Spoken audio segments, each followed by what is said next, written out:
Salutations Rangers, General Bradley 101 back again with some more lore. And today's lore video we're going back to the Black Sands of Istvaan 5. And we're going to discover just how bad that massacre really was. Because while people know that it was bad, many of Warhammer 40k fans don't really understand just how bad it was. But we're going to find that out in today's video. So, strap in and buckle up. And let's get cracking like it known with today's video. Alright, so first thing first, let's talk about the obvious. The Istvaan 5 massacre was disastrous because of the loss of 3 legions and 1.5 Primarchs, with Ferrus Manus losing his head, and then losing his head permanently, Vulcan getting nuked twice, but with him having his respawn timer reset, and then the bird boy got his wings clipped. So he was alright, but still pretty stabbed up. And then of course there was a whole thing about, 300,000 worth of Space Marines and their equipment being absolutely bent end over end. Well, I say 300,000, it was more like 250,000. We don't exactly know how many of these shattered legions lived, but it wasn't really that much. So this was a terrible blow to the Imperium. But it was only part of one twofold blow. That being that, lo and behold, 4 other legions betrayed them. This in combination with the betrayal of Calth would mean that a full 9 legions had turned against the Emperor. And in combination, when you realize that 3 legions were basically destroyed, that meant that of the initial 18, 12 were rendered against or could not aid the Imperium as a whole.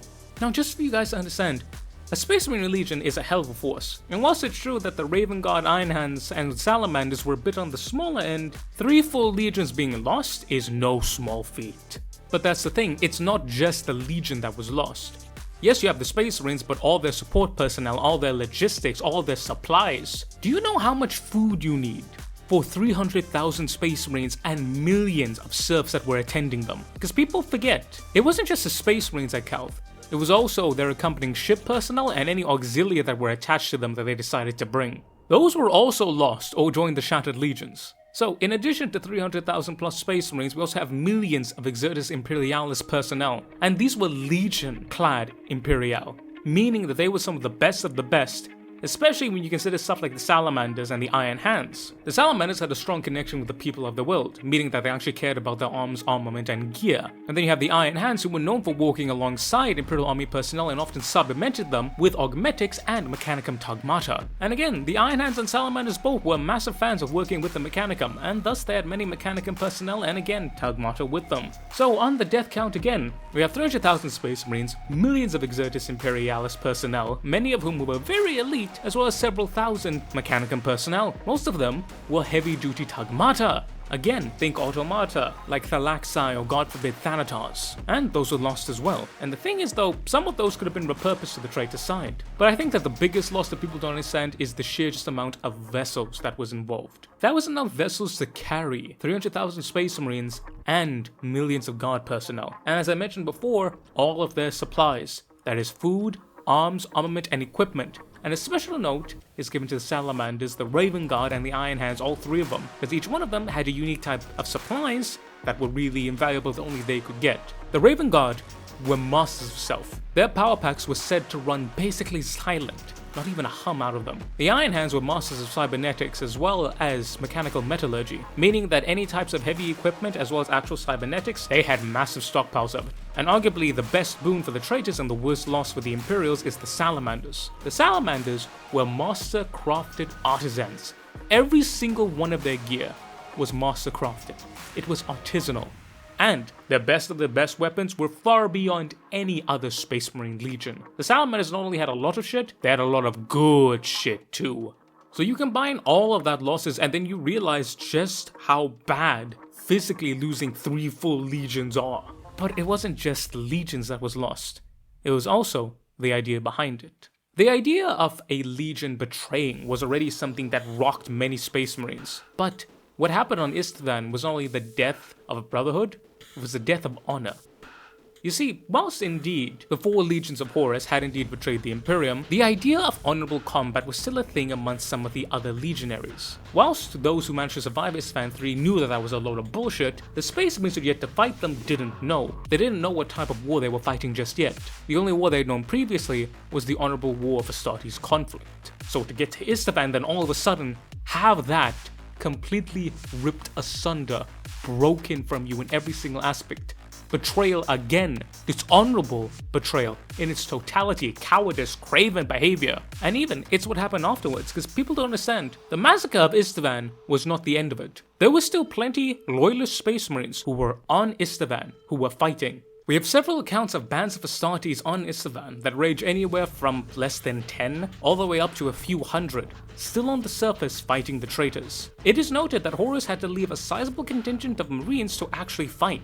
Indeed, it's estimated that the war on Istvaan truly only ended about a year after the actual massacre. Now, whilst these forces didn't exactly put a dent in the War Master's plans, the fact that they didn't die as easily and as quickly as they should have, well, that's something else altogether. And again, if you've read any of the Shattered Legion books or any of the audio dramas or anything like that, you know just how much bitterness and sadness there is. Rightfully so, mind you, but it's just like how far above it goes. Before this, Space Marines were seen as untouchable.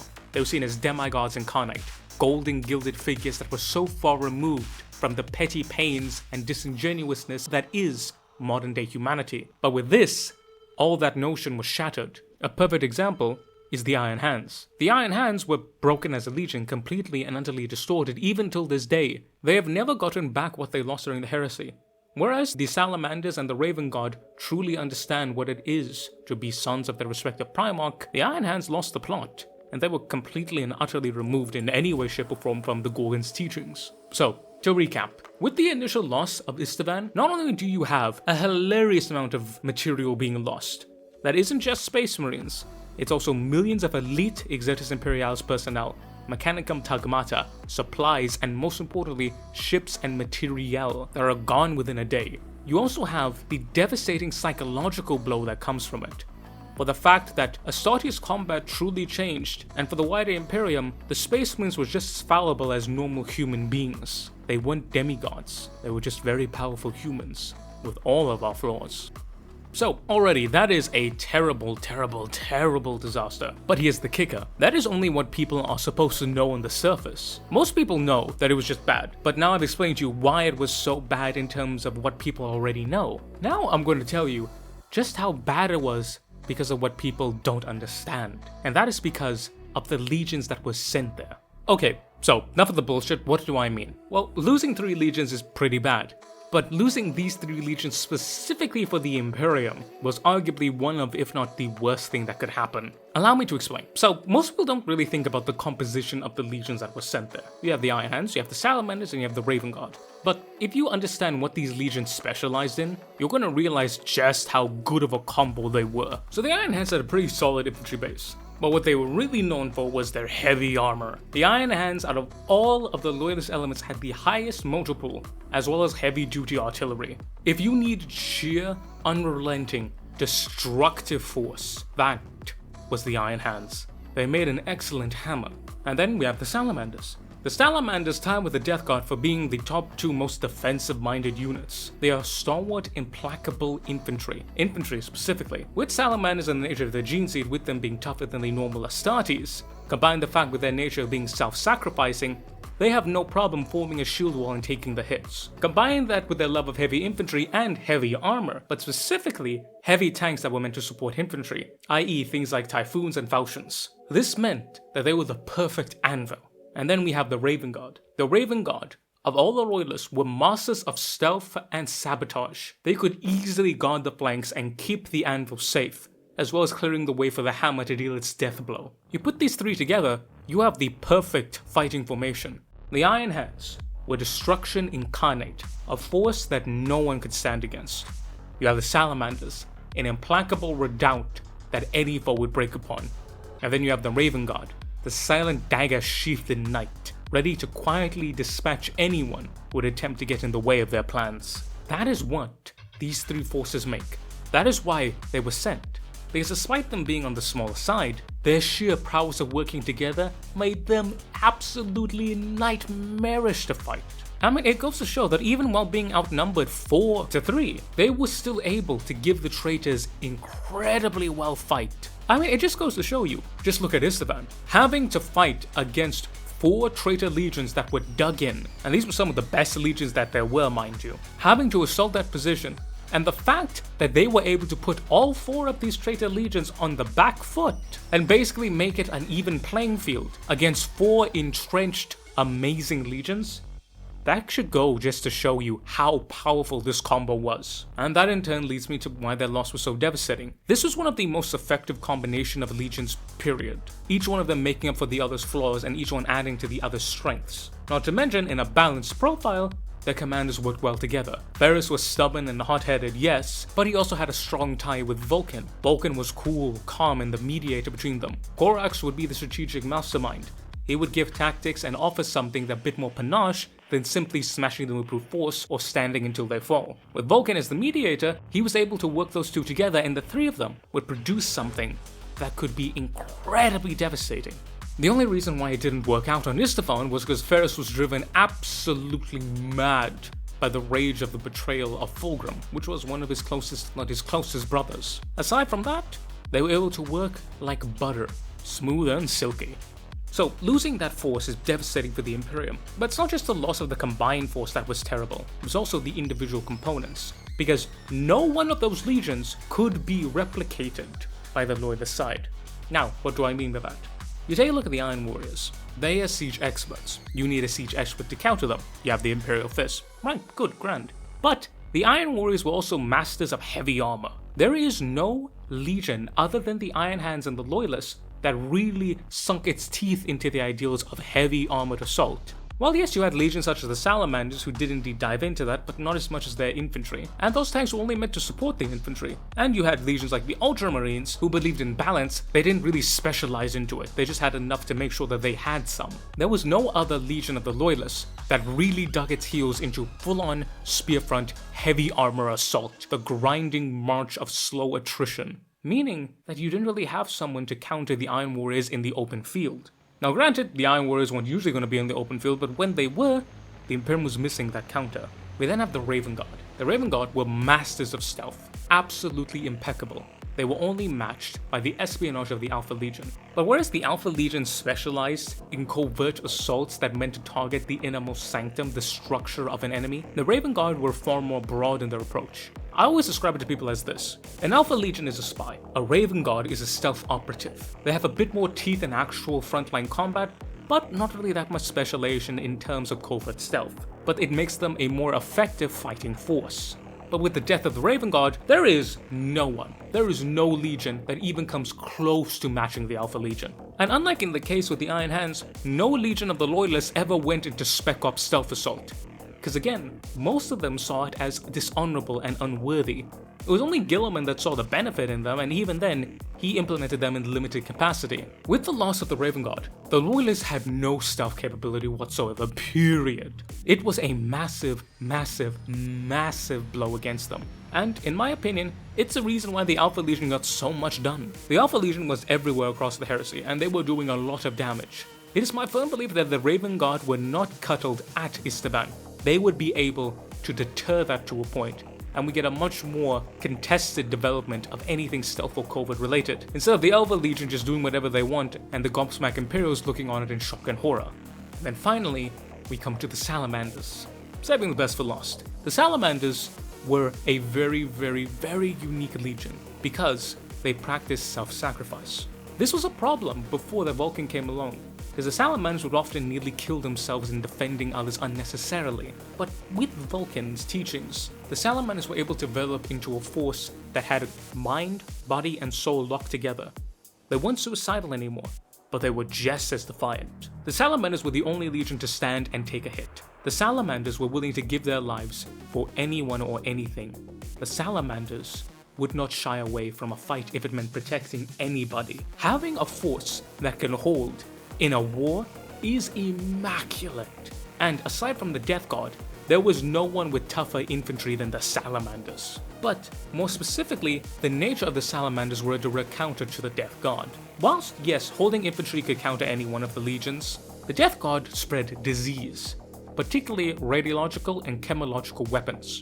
The Salamanders specialized in flame-based weaponry, and it said that the fires that Vulcan's weapons produced could burn away any disease. Meaning that's very plausible that if the Death Guard purged the world in chemological war, the Salamanders could come and use their fire to cleanse it, or at least cleanse part of it. They are directly a challenge to the Death Guard, which is what created such tension between Vulcan and Mortarion. They were mirrors of each other, but whereas one grinded through the enemy for the sake of destroying the foe, the other stood defiant, grounding the enemy against them to protect those whom they loved.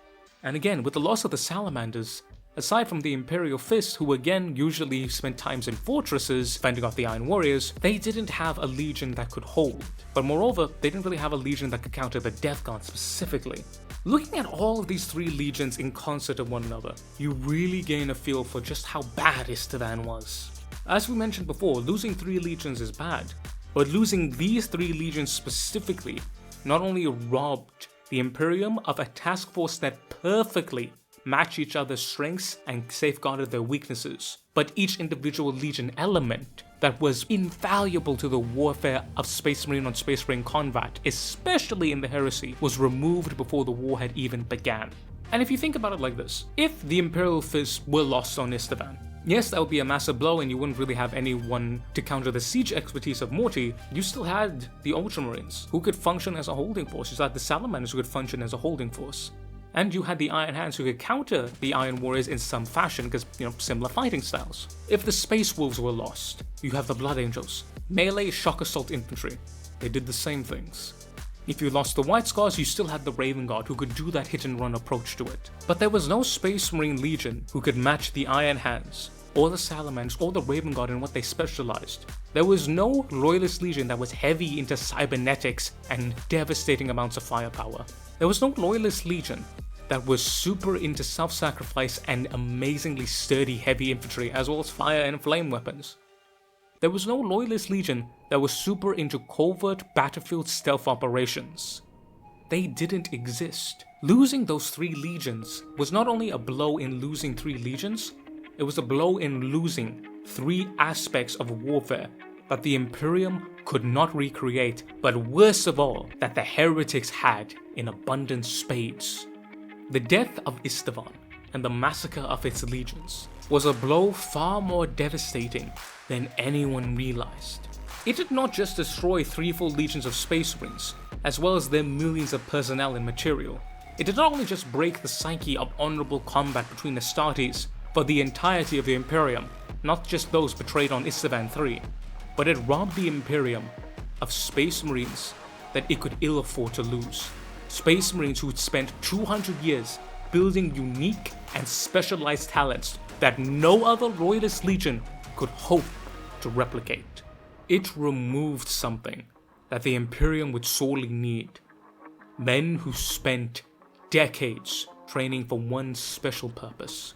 In the aftermath of Istvaan, many of the specialists of the Imperium were lost, and the traitors used that to full effect, with again the Death Guard, the Iron Warriors, and the Alpha Legion proving disastrously effective throughout the entirety of the Horus Heresy.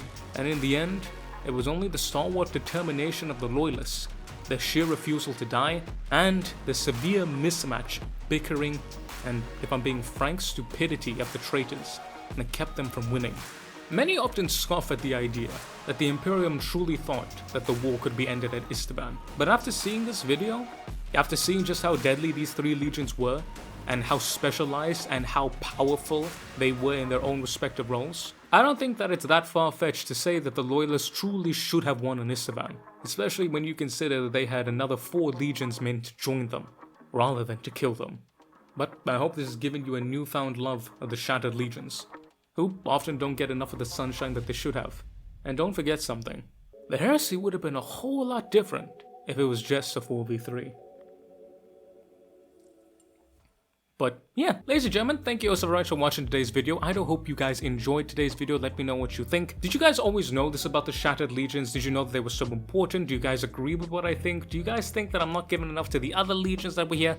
Let me know and let me hear your thoughts down below. But I would say a massive thank you to you guys for watching, but an even more massive thank you to my awesome members and Patreons. Big shout out to my Officer Corps with Mr. Eddie V3, Mr. Majora of the Void. Shout out to my Sergeant Tier members, Mr. Damiak, Mr. Andy McGee, Mr. Warsmith.Fireheart, Mr. Corns Butcher, Mr. Bulwin, Mr. Sean IRL7, and Matthew Merrill. Big shout out to my Corporal Tier members, Tremail the Math Kitty, Mr. Lord Rosarius, Mr. Tech Priest Toaster, and Shauna Smithers. And finally, but certainly not least, Massive thank you to my private tier members, Mr. Thomas Moslons, Mr. Ivan_SVW, Mr. Hotori's Curse, Mr. Monkey Man, Mr. Michael Hayeda, Mr. Diego Castro, Mr. General Alexander, and Mr. Fortus Unum. Thank you, each and every one of you. It means the world to me that you guys put so much love and faith into me, and I truly do sincerely appreciate it. So if you want to join these awesome guys and gals, sign up today with the memberships. You get early access to these videos, behind the scenes stuff,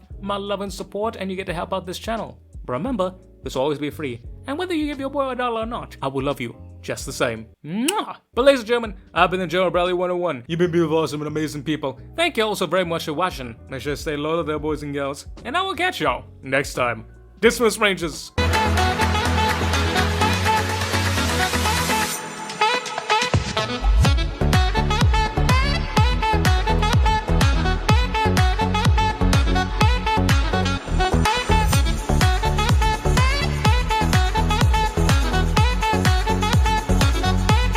Before any one of you come at me saying, oh, the Shattered Legions were not really that good, read a book, and then come back to me. Thank you very much. And if you still read a book and you still talk shit, motherfucker, I swear to God,